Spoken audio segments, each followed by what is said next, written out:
Bonjour à tous. Hello tout le monde. Voilà une petite nouvelle vidéo. Ça faisait longtemps une touristique. Oui.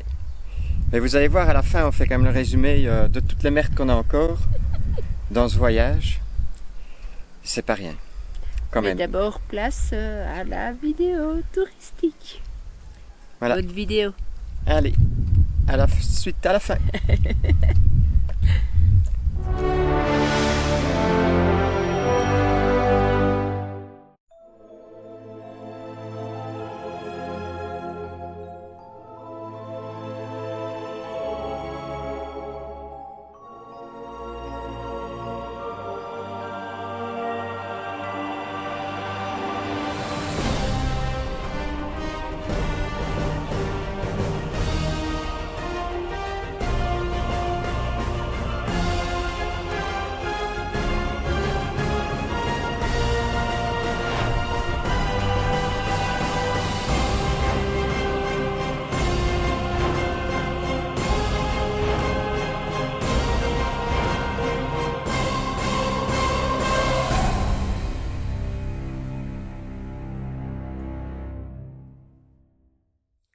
Hello tout le monde. Bienvenue dans cette nouvelle vidéo. Alors comme vous avez pu le voir dans les précédentes vidéos, on a reçu le frigo qu'on a mis en place à Lima. Mais qu'est-ce qui s'est passé quelques semaines avant l'arrivée du frigo à Lima? Donc je vous rappelle, le frigo c'était le 18 septembre, mais nous sommes au Pérou depuis le 5 septembre. Comme vous avez pu le voir dans la vidéo de l'Équateur, le passage de la frontière Équateur-Pérou s'était passé très facilement. Et donc après 3 heures de route, nous nous retrouvons à Piura. Alors que nous pensions rester que 2 nuits, finalement on est resté 5 nuits là à Piura dans ce campement. Et on en a profité pour se poser et on a fait la connaissance de Marilyn et Didier de Voyage et Nouvelle Vie. On en a également profité pour faire du ménage. Alors là, c'est intéressant parce que regardez, j'ai pu nettoyer les persiennes de notre Walter et on l'a fait tout beau. Regardez ça. Vous voyez, c'est avant, après. Ouh là là, avec ça.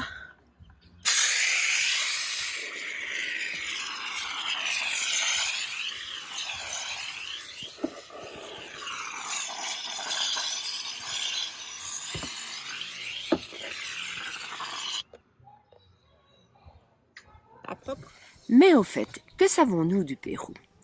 Le Pérou a comme pays frontalier l'Équateur, la Colombie, le Brésil, la Bolivie, le Chili et l'océan Pacifique qui le borde à l'ouest sur 2414 km. Alors, il couvre une partie de la forêt amazonienne et sa capitale est Lima. Alors le Pérou, quand on parle du Pérou, on pense souvent au Machu Picchu et aussi au lac Titicaca. Mais ça, on y reviendra plus tard quand nous y serons. Alors ce qu'on a pu aussi constater, c'est que le nord du pays était assez aride et aussi très sale. Je vais vous montrer ça tout de suite. On vient de quitter Piura. Et là, on se rend à proximité de Chiclayo. On va à Lambayaque. Et on avance tout doucement vers... Des beaux paysages. Et surtout des beaux paysages parce que, bon, on est encore dans le nord du Pérou. Et c'est plat, c'est moche, c'est sale. Et c'est sale. C'est le pays le plus sale qu'on a fait jusqu'à présent. Dans notre... périple ici. Oui, ça c'est terrible. Ouais. Voilà pourquoi il y a plein de crasses le long de la route. Il fait un chargement et quand il arrive à destination, voilà chef, le camion est déchargé, il n'y a plus rien. Tout s'est envolé. Et donc certains paysages peuvent être inintéressants, monotones et affreux. Et ça fait déjà plus de 100 km qu'on est avec ça comme décor. Ça change de ce qu'on a fait. Ouais. Parce que c'est vrai, on vous montre pas toujours Le négatif. le négatif, on essaye d'être plus sur les belles choses, etc. Mais il n'y a pas que ça, il faut le savoir. Et ça, c'est la monotonie. Et on a encore un nouveau petit souci technique. Qu'est-ce qui se passe? Le troisième feu stop ne fonctionne plus. Bon, bah t'as une solution. Et ben il faut essayer de trouver la pièce, le même feu LED. Ça c'est pas évident. Et à ce moment-là, on a toujours nos amis qui peuvent revenir avec. Oui. Ah, qu'est-ce qu'il va faire celui-là? Ah, il y a son clignoteur qui est à gauche. Non, c'est pas tourné à gauche, c'est un. C'est pour te dire que tu peux passer. Qu'est-ce qu'il va faire? Un petit coup de klaxon, c'est mieux. Et voilà. C'est dingue. Ben voilà, encore 400 mètres. Et on arrive à 70 000 km. Attention. 300 mètres. 200 mètres. 200 mètres. Ça diminue. Bip, bip, bip, bip, bip, bip, bip, bip, bip, bip, bip. 70 000. Nous poursuivons notre route et on passe par Chiclayo. Alors là, on aurait pu s'arrêter et visiter des musées, mais vous le savez bien, ce n'est pas trop notre truc. On poursuit ensuite vers une plage où Chouchou commet une petite erreur et on se trouve tanké. Mais ce genre de situation ne nous effraie plus et d'ailleurs, regardez. Et alors? Qu'est-ce qui se passe? T'as voulu expérimenter l'ensablage dans les plages du Pérou. Ah! Ben voilà, C'est bien tenté là. on va dégonfler. On espère que ça va aller. T'as confiance? Oui? On va s'en sortir? On va voir. On vous filme la suite pour voir si on sort ou pas.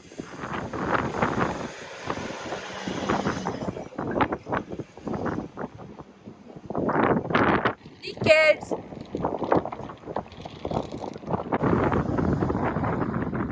Ah, il s'était bien enfoncé, hein? Regardez-moi ça. Tu es descendu à combien de pression? 1,5. Ouais. C'était limite qu'on y est arrivé. Ouais. Ouais, c'est la vie. Bah, c'est rien de grave, hein? Si avec ça. En fait, je sais pourquoi tu voulais dégonfler. C'était pour tester ton installation qui était mise ainsi. Tu voulais voir si c'était nickel avec Ah ben ça sera plus facile. tout de ce côté-là. Ouais, je te vois venir. J'ai bien fait de mettre mon installation comme ça. Comme ça, sans sortir le compresseur, rien du tout, je sais regonfler les 4 pneus. C'est parfait. Ouais, c'est pas trop mal ici. Oui, bord de plage. Pas cher. Après notre pause déjeuner au bord de la plage, on va vers notre spot dodo, qui est un peu plus dans les terres. Et là, loin des habitations, les paysages commencent vraiment à nous plaire.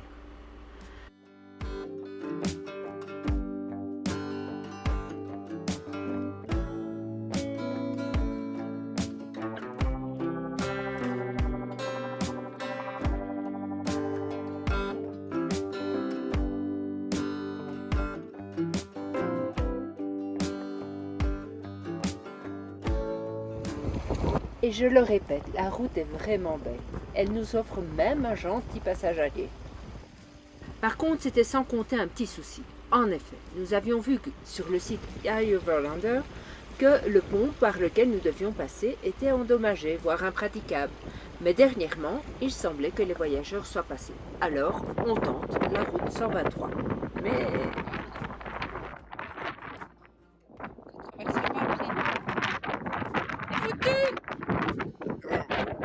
Déjà pris, tu passerais de la planche là.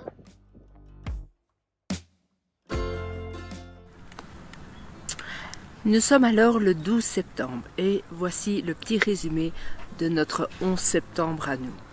Et vous allez voir, c'est pas triste. Salut, Hello.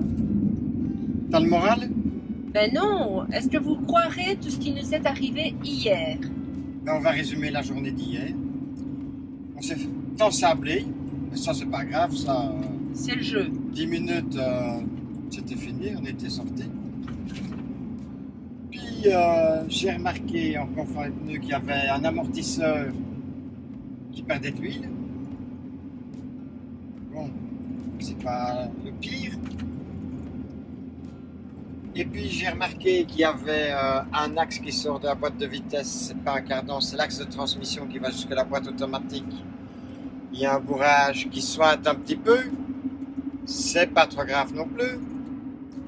La veille, quand Fabien a reculé, que je la guidais, j'ai remarqué que le troisième feu stop ne fonctionnait pas. C'est pas trop grave, on en a commandé un. Il va bientôt arriver, grâce à des amis voyageurs. On a fait une route. Tout au bout de la route, eh ben, il y a un pont, il n'y a plus de planche dessus. Impossible de passer.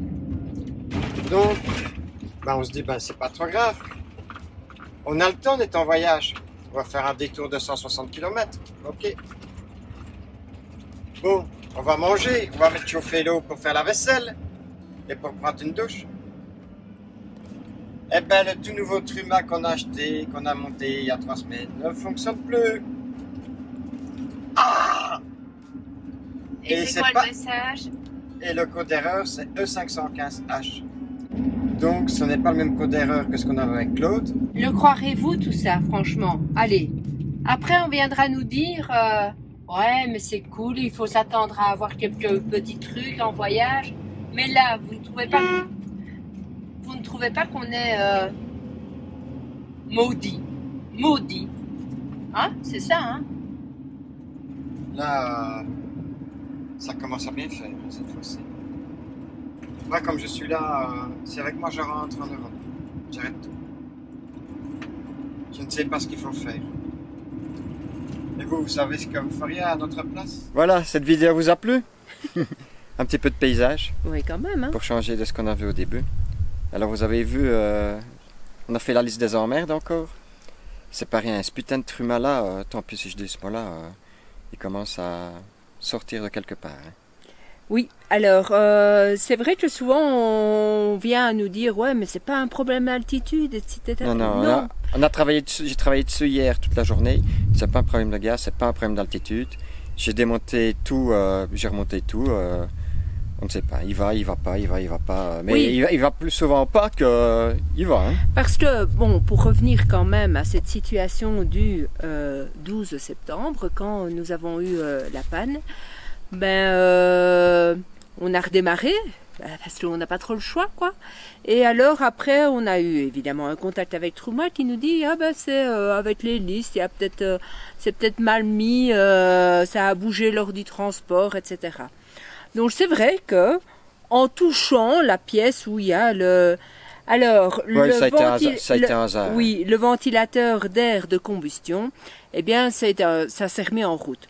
On a de nouveau été tranquille pendant 10 jours. Et puis ça n'a plus été. Et puis de nouveau rebelote. En réalité, ce qui ne va pas, c'est qu'il ne se met pas en route du tout.